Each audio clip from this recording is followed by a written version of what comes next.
Hey, David, you talk a lot about believing women, but what would you do if you were falsely accused of sexual assault? Let's discuss it. This actually came up when I was on, remember that show I went on in LA, the Jesse Lee Peterson show? We were talking about the Brett Kavanaugh hearings, and he asked me in some way, would you want to be accused of a sexual assault you didn't commit? And I said, that's not really a question, Jesse.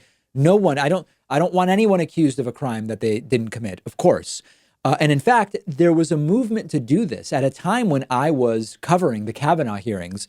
I started hearing from people who said, David, we're going to go to your local papers. We are going to claim that you sexually assaulted someone. And my understanding is that some of those allegations were actually made and they went nowhere because they obviously were not credible. But let's answer the question as asked.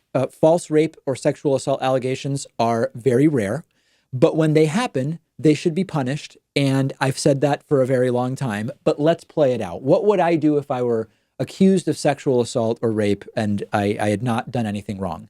First and foremost, I would say nothing and I would immediately call a lawyer. Now, I know that that already puts me in a position of privilege, right? Not everybody can afford a lawyer.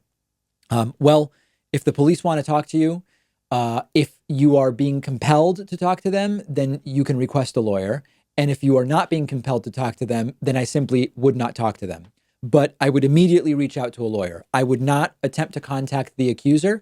I would not attempt to contact the accuser's family. I would immediately think to myself, who might be able to either provide an alibi or be a witness in some way.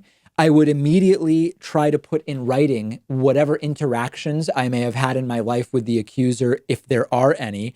If it's genuinely someone I don't even know, I would, of course, not have any interactions to write down. But if it is someone that is known to me, I would immediately put in writing interactions. I would check social media records. I would check email, whatever, and really categorize for myself what the interactions have been, if any.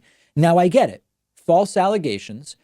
Anytime that you have a system that allows people to make a complaint that they have been victimized by someone else, there will be some percentage of either straight up false allegations or mistaken identity problems where an accuser believes it was this person when in reality it was that person.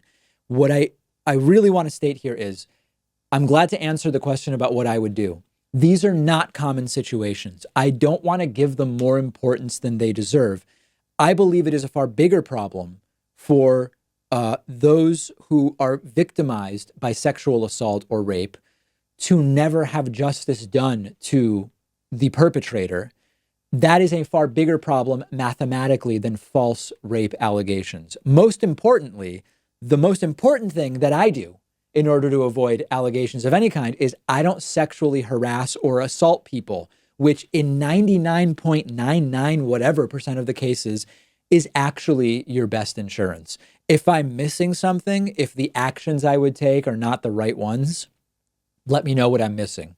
We have a great bonus show coming up for you today. Of course, the Friday bonus show hosted by producer Pat, and he will be telling you about next week's plan with Thanksgiving upcoming and much, much more. So make sure you are a member at joinpakman.com or a patron at patreon.com/David Pakman Show. Pat will speak to you then. I'll be back on Monday.